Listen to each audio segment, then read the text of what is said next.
राधे राधे। आज हम आमल की एकादशी व्रत कथा कहेंगे। इसको फाल्गुन शुक्ल एकादशी भी कहते हैं। युधिष्ठिर ने भगवान श्री कृष्ण से कहा, श्री कृष्ण, मुझे फाल्गुन मास के शुक्ल पक्ष की एकादशी का नाम और महात्म्य बताने की कृपा कीजिए। भगवान श्री कृष्ण बोले, महाभाग धर्मनंदन, फाल्गुन मास के शुक्ल पक्ष की एकादशी का नाम अमल की है।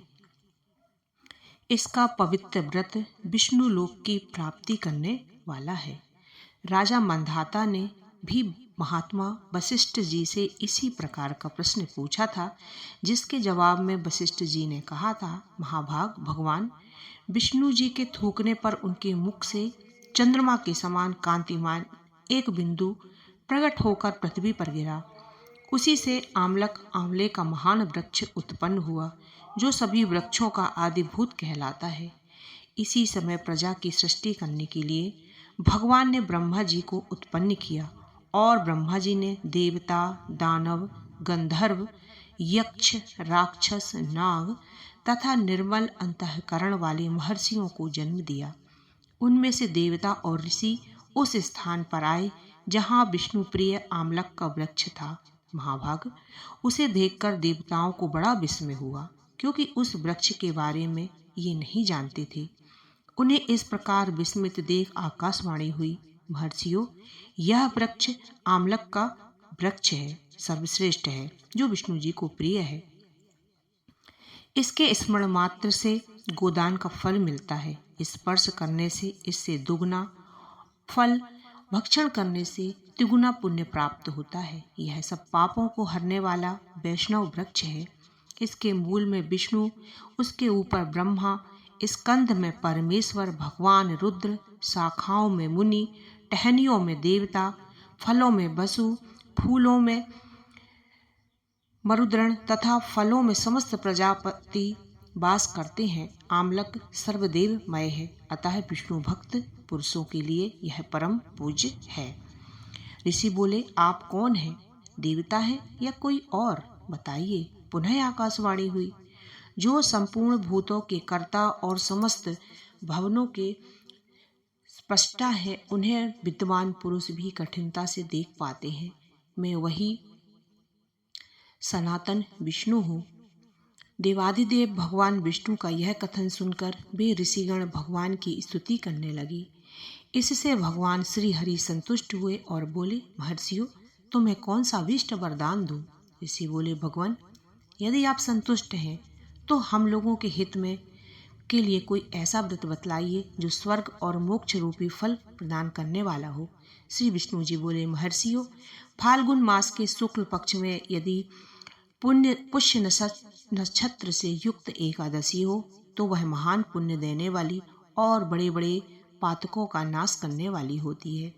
इस दिन आंवले के वृक्ष के पास जाकर वहां रात्रि में जागरण करना चाहिए। इससे मनुष्यों का सब पाप छूट जाता है और सहस्त्र गोदान का फल प्राप्त होता है। विप्रगण, यह व्रत सभी व्रतों में उत्तम है। ऋषि बोले, भगवान, इस व्रत की विधि बताइए। देवता का मंत्र क्या है और पूजन कैसे करना है?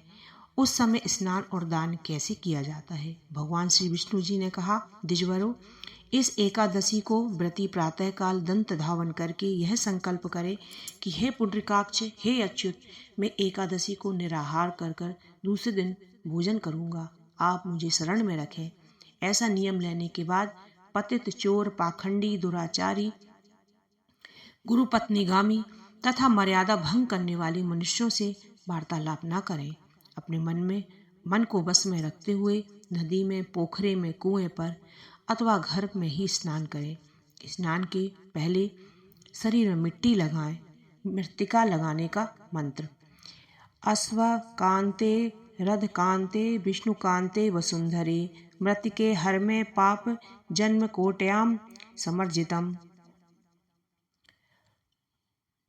वसुंधरे, तुम्हारे ऊपर अश्व और रथ चला करते हैं तथा वापस अवतार के समय भगवान विष्णु ने भी तुम्हें अपने पैरों से नापा था।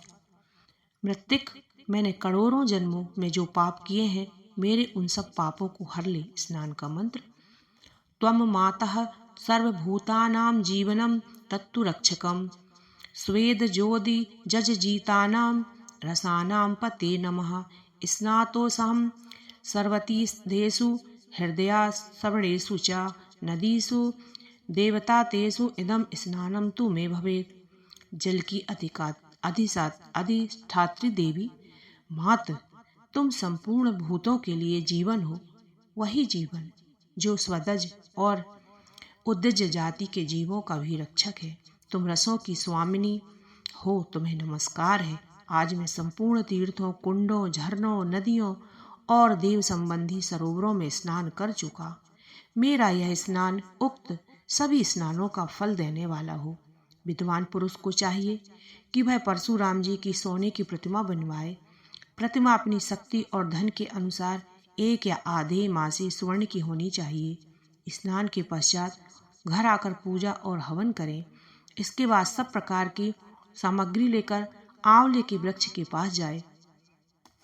वहां वृक्ष के पास चारों ओर जमीन की झाड़ बुहार लीप पोत कर शुद्ध करे। शुद्ध की हुई भूमि में मंत्र पाठ पूर्वक जल से भरे हुए नवीन कलश की स्थापना करे। कलश में पंचरत्न, दिव्य गंध आदि छोड़ दे। श्वेत चंदन से उसका लेपन करे। उसके कंठ में फूल की माला पहनाए। सब प्रकार के धूप की सुगंध फैलाए। जलते हुए दीपकों की श्रेणी सजाकर रखें। तात्पर्य यह है कि सब ओर से सुंदर और मनोहर दृश्य उपस्थित करें। पूजा के लिए नवीन छाता, जूता और वस्त्र भी मंगा कर रखें। कलश के ऊपर एक पात्र रखकर उसे श्रेष्ठ लाजो खीलों से भर दें। फिर उसके ऊपर परशुराम जी की मूर्ति स्वर्ण की स्थापित करें। विशोकाय नमः कहकर उनके चरणों की, विश्वरूपणे नमः से दोनों घुटनों की, उग्राह नमः से जांघों की, दामोदराय नमः से अटकटिभाग की, पथनाभाय नमः से उदर की, श्री वस्त्रधारणे नमः से वक्षस्थल की, चक्रणे नमः से बाईं बाह की, गदने नमः से दाहिनी बाह की, वैकुंठाय नमः से कंठ की, यज्ञमुखाय नमः से मुख की, विशोक निधे नमः से नासिका की, वासुदेवाय नमः से नेत्रों की, वामनाय नमः से ललाट की, सर्वात्मने नमः से संपूर्ण अंगों तथा मस्तक की पूजा करें। यही पूजा के मंत्र है। तदनंतर भक्ति युक्त चित्त से शुद्ध फल के द्वारा देवाधिदेव परशुराम जी को अर्घ्य प्रदान करें। अर्घ्य का मंत्र इस प्रकार है। नमस्ते देव देवास जामदगन्य नमोस्तुते ते ग्रहणार्घ्यमिमं दत्तमामल्याक्वक्या युत हरे देवेदेश्वर जम अग्निग नंदन श्री विष्णु स्वरूप परशुराम जी, आपको नमस्कार है, नमस्कार है। आंवले के फल के साथ दिया हुआ मेरा यह अर्घ्य ग्रहण कीजिए। तदनंतर भक्ति युक्त चित्त से जागरण करें। नृत्य, संगीत, वाद, धार्मिक उपाख्यान आदि करें। परशुराम जी को कलश, 2 वस्त्र, जूता आदि सभी वस्तुएं दान कर दें। यह भावना करें कि परशुराम जी के स्वरूप में भगवान विष्णु मुझ पर प्रसन्न हो। फिर आमलक का स्पर्श करके उसकी प्रदक्षिणा करें और स्नान करने के बाद जो विधि पूर्वक ब्राह्मणों को भोजन कराएं। तदनंतर कुटुंबियों के साथ बैठकर स्वयं भी भोजन करें।